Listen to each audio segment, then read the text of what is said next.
Ćao ljudi, ovdje Luka, danas ću da vam pokažem kako napraviti katapult u Minecraftu, tako da ajde da počnemo.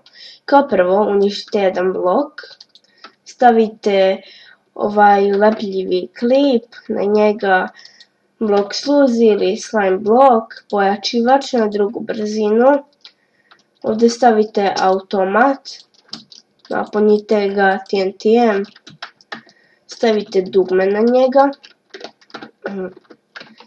Ovdje stavite počivač, nemojte ništa da dirate jer neće da radi.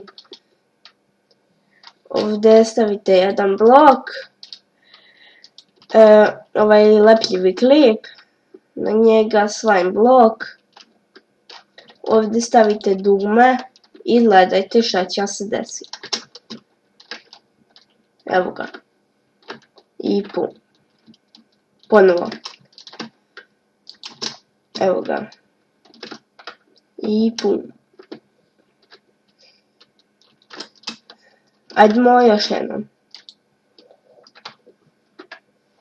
Evo ga i pum.